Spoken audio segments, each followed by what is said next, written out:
Hola, bienvenidos a Zoo TV.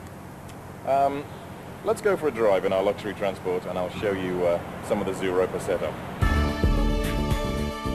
U2 ha marcado en su gira Zooropa 93 un hito en la representación de un espectáculo de rock. Este reportaje recorre uno a uno todos los rincones de Zoo TV y desvela el modo en que se ha organizado la puesta en escena de su complejo y sofisticado entramado. El gran musical estuvo con el grupo desde el comienzo de su gira europea en Rotterdam, siguió su paso por España el pasado mes de mayo y retransmitió vía satélite desde Sydney a finales de noviembre el concierto con el que el grupo cerró su gira Zoomerang 93. La estética agresiva, el ruido organizado y el tratamiento de vídeo han sido las claves de un espectáculo elaborado íntegramente con el lenguaje de la televisión.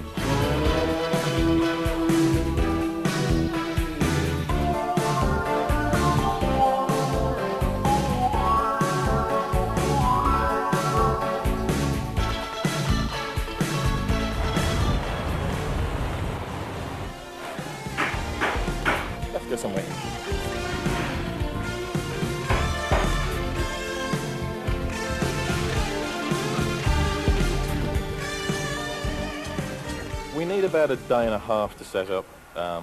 If all goes well, we'd arrive at the stadium in the morning the day before the show and put it all in. About 36 hours is what we need to put it up. So we've done it in shorter, but it gets a bit uncomfortable. Hello, 1, 2, 2, 1. From a crew point of view, we have on the road total of about 187 people at the moment. When you add in the band party, the management party, it grows to about 230 touring people on the road with us every day at every venue. Our crew party travel in 13 buses. We carry production in 26 48-foot trucks. The steel system, which is actually two systems, two entirely different stages, traveling on 10 trucks each.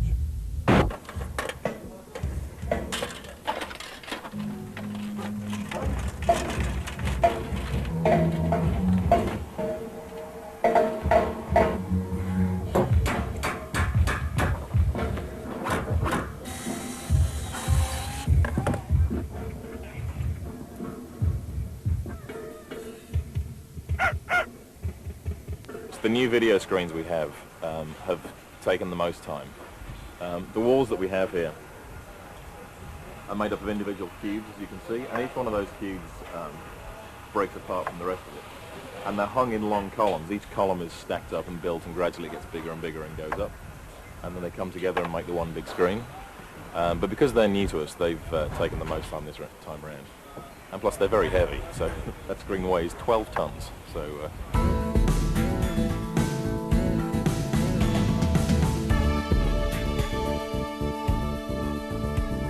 America, the three big screens that you see up, I mean the 4 video walls on stage are identical. They're the exact same walls that we used all through America and through Europe last year.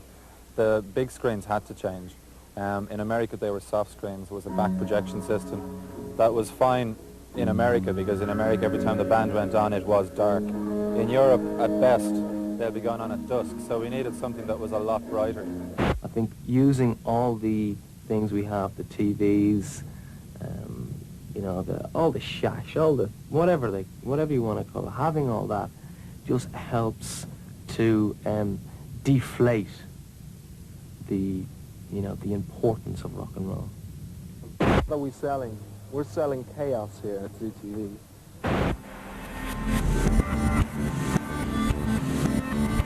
That's a very reason. We started 2 years ago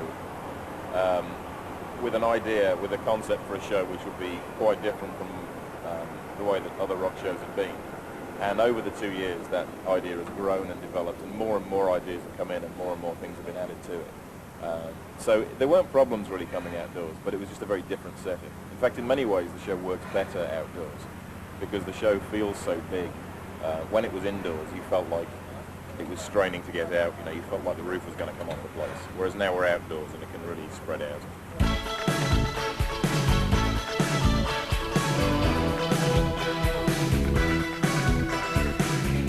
Subtitulos presentó en España en abril de 1991 los conciertos para espacios interiores de Zoo TV. El grupo llevó a San Sebastián y a Barcelona un deslumbrante espectáculo basado en la fuerza visual de los monitores. 12 coches Trabant, originales de la antigua República Democrática Alemana, completaron un espectáculo inédito en su género.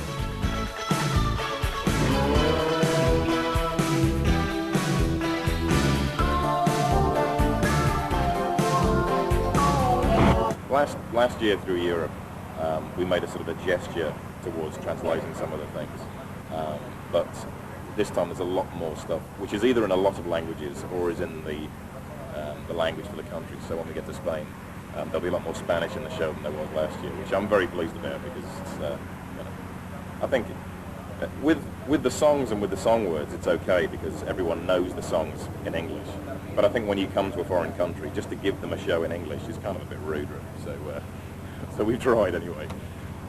There's no rule of thumb to say this image works and that image doesn't work. If we think it'll work, we'll try it, and if it doesn't work, we'll throw it out just as quickly. In many ways, having the election in America last year was perfect for us. And as you say, there's basically one language. So we felt coming over here would be difficult. But the thing is, Europe's such an interesting place at the moment because at the same time as it unifying, it's also disintegrating. And there's so many cultures and there's so many languages and so many things to draw on. It's actually been far more interesting. I think this show is a far more interesting show than the American show. Let's go and have a look at one of the trappies, shall we?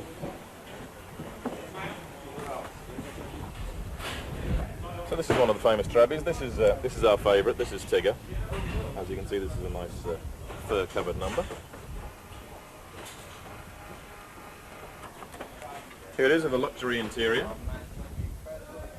We have various lights and strobes in there. You may want to. There we go. So we've taken out the engine and all the seats, and it drives probably about as well as it did before we took them out. We left the steering wheel in, and of course when they're parked, it's always important to put the handbrake on. No, we're down to 4 now actually. We're down to 4, but they're still with us. They're still a gesture. The Trabby was kind of last year's thing, but we've kept a few on for old time's sake because most of Europe didn't get to see them.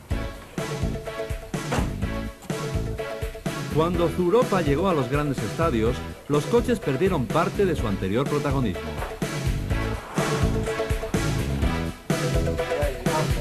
Well, of course, like any other tour, really, we're only in it for the money. But being Zoo TV, we have our own money here. This is what we get paid in. This is the Zoo EQ. There we go, and there's our picture of our president on the back here.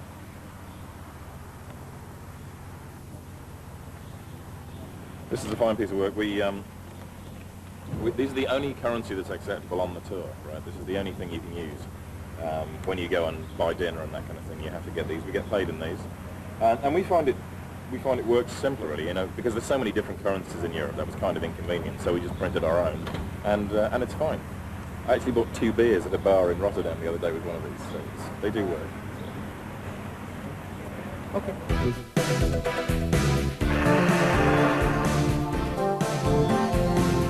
Absolutamente todo vale en Zoo TV. Cualquier objeto, por absurdo que sea, forma automáticamente parte de su filosofía. No hay un solo rincón del estadio en que no aparezca el famoso sello Zoo TV.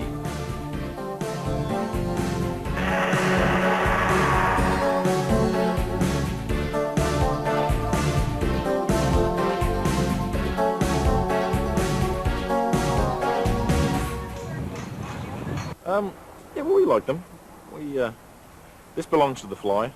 The Fly is a fairly formidable character, and this is his mic stand, and we don't mess with his mic stand. Okay, so I think we should move on.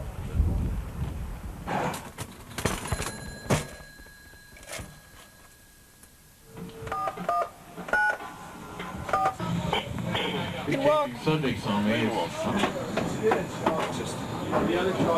Hello, 1, 2. Check 1. Check 2. 1,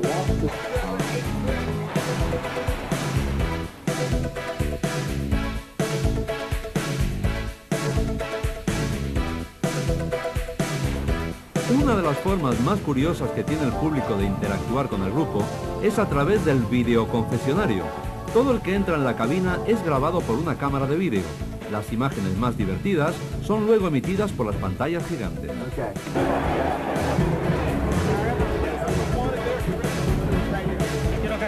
Es un baile para Mysterious Ways.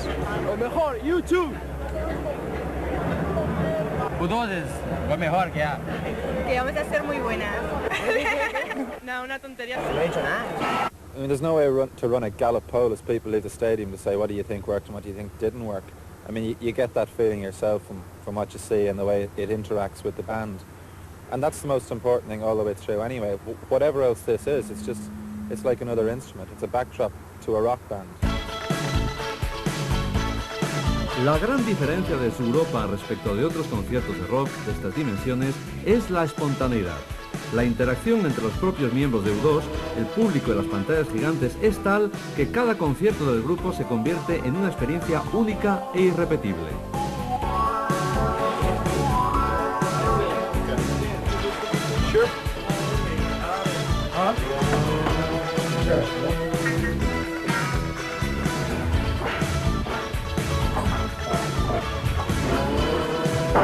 Often maybe the audio and technical aspects of it are fairly outrageous. To take it on board and to bring it into this context, we have the best part of the studio on the road with us because of the amount of treatments and different effects and the ways that we did things in the studio. We've had to do a lot of sampling, a lot of sequencer stuff, a lot of treatments, in particular in the vocal area, where we pioneered quite a lot of incredible treatment technology-wise on this last record, and it's, you know, to get that, we have the best part of the studio on the road with us. Gracias al sistema PS, los técnicos han conseguido solucionar el retardo de la señal. De esta forma, el sonido puede ser escuchado perfectamente desde el fondo del estadio. Now we're going to head down into the most exciting part of the whole show, which is Underworld. This is where it all goes on. This is where all the guts of the system is. We're going to meet a very interesting person called Des, who looks after all of the sequences and all of the computers down here. And here's some interesting sounds, so let's go.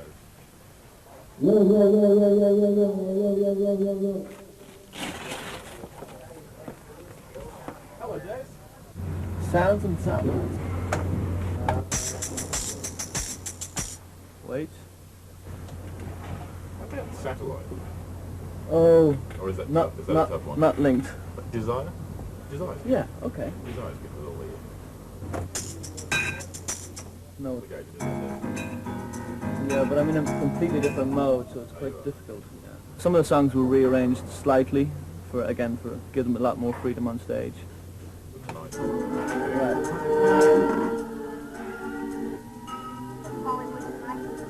There's playing 2 or 3 samplers at the one time with. Yeah, improvisation for us is something that just happens in the middle of the songs, you know. It's not like somebody calls for a long solo or we go to the bass or drums. It's sometimes as we're performing, new ideas just present themselves as we go along. Sometimes we actually remember them, we bring them into the same song at a different show, but it's really, it can happen to you in songs you've played for 3 or 4 years. Suddenly you'll just find that there's something new coming through, and we tend to just follow those ideas down if they happen on stage.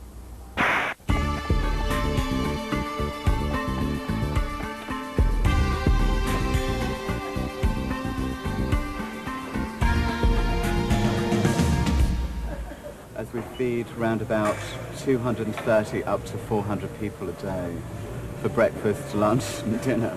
So it's quite hectic, it's quite busy. So.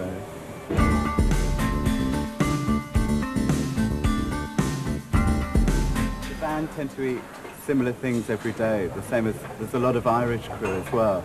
So the major overriding factor is that there's potatoes every day. Let's go, Dad. Come on. What do you want to know? So you're from Spain? Oh, who's lying? Yeah, every time. We do actually cheat. We do actually make it sometimes. But when we're in Spain, there's some excellent places that make it. So we tend to buy it in. We have it brought in because it's just so good. And it's a good favourite, actually, when we're in Spain. The band enjoy it as well. Yeah, look, we get blisters for you too. How's that? But Irish band, potatoes, it sort of goes hand in hand. Zoo TV es una verdadera ciudad dentro de la ciudad. La mayor parte de las 230 personas que trabajan en ella es de nacionalidad irlandesa. Como si de una gran familia se tratara, cada unidad aporta en el proceso de producción su granito de arena, pero nadie ha podido acceder al resultado global. Muchos de los que trabajan en Zoo TV no han podido ver todavía el espectáculo de U2. No es posible estar a la vez en el puesto de trabajo y ser espectador de Zoo TV. Gracias al sistema de intercom, es posible localizar rápidamente a cualquier persona en esta ciudad. Peter Williams intenta encontrar a Dallas Shue, encargado del cuidado de las guitarras de The Edge. Okay, here I am. Where are you, Dallas? Say that again? This is Dallas. Yes, I know it's you, Dallas, but where are you? I'm looking at these strawberries. Looking at strawberries. We've got a Spanish TV crew here wanting to talk to you, and you're looking at strawberries. Big news, Dallas. You're going to be very big in Spain, all right? So get those guest tickets ready.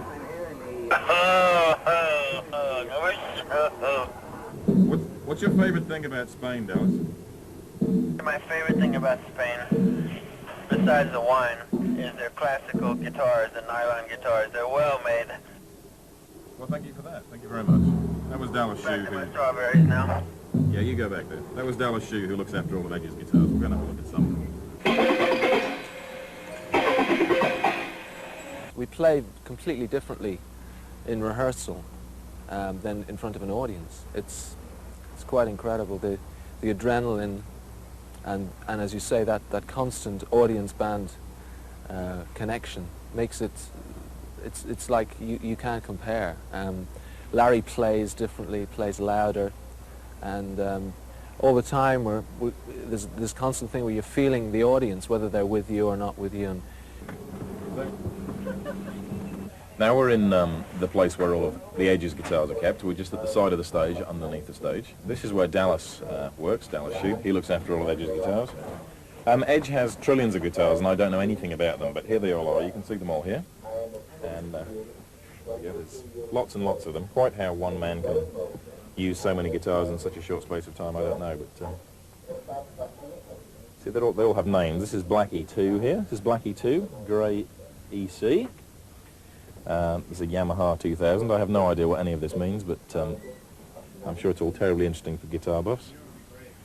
And I really shouldn't touch them because I'll probably break something, but I'll just show you my favourite guitar. This is my favourite. This one here is my favourite. I'm sorry, Dallas, I shouldn't really do this, I know, but this one's my favourite. Remember this one? I love this guitar. This guitar is older than any of us, isn't that a strange thought? This guitar was made before any of the band were born, and it's my favourite. It goes way back. It reminds me of gigs from many years ago, so I'll put it back, but don't tell Dallas we took it out, okay?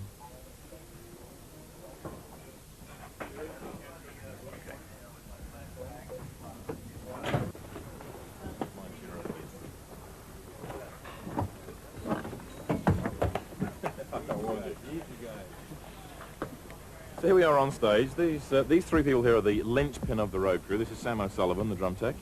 So Sam, a few words about working with one of the finest drummers in the world. Just give us a 2 minutes on the drum kit here. A tour? Yeah, a little 2 minute tour if you will. Okay, basically it's quite a small drum kit, as you can see. It's Yamaha. The real special thing about the kit is that it's got a Brady snare, which is really cool. It's a 12-inch diameter snare, and it's quite powerful. And it made the sound sort of the last album, which is quite cool. Small kit, and there you have it. All right.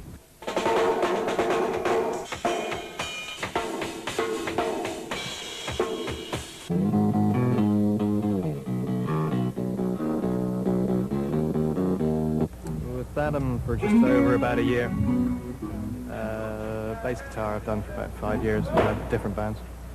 With U2 just for about a year.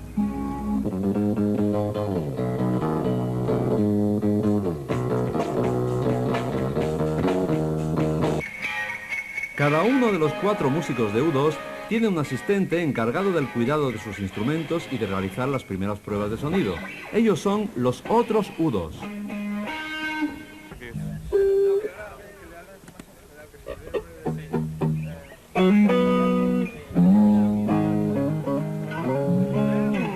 Oh, it's kind of a strange thing, I suppose. To me, you have to accept them as being stars, but at the same time, they're very normal, down-to-earth people that like to get up in the morning and eat breakfast and drive their car and stuff, you know. And I suppose when you work this close to them for a period of time, you accept that they are stars and have to carry out a persona as such, but they are quite normal people. They're like, you know.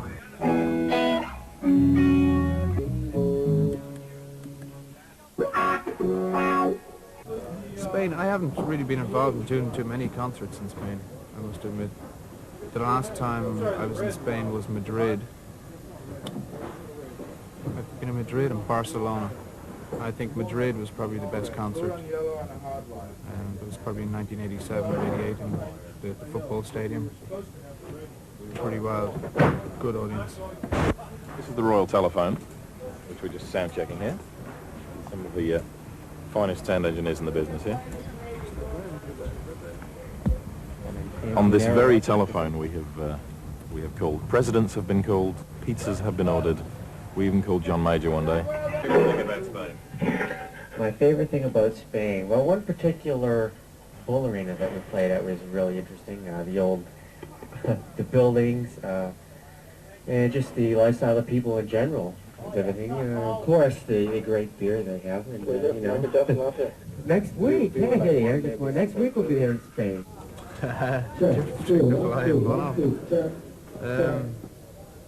I couldn't answer that really at this point in time. I'm not going to get into that. No? The fly, nope. The fly still, you know, raises the hair in the back of my neck. It's just such an enormous thing. Well, I think when Bono's talking about that, there's a certain amount of irony in what he's saying. Things change, you know, between the band members, our position in the decision-making and the planning and the ideas. It's always ebbing and flowing. But we are essentially a four-piece band and a band in a real sense.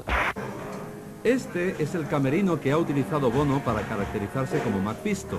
La publicación, a comienzos del pasado mes de julio del álbum Zooropa, ha dado argumentos al grupo para la creación de nuevos gags.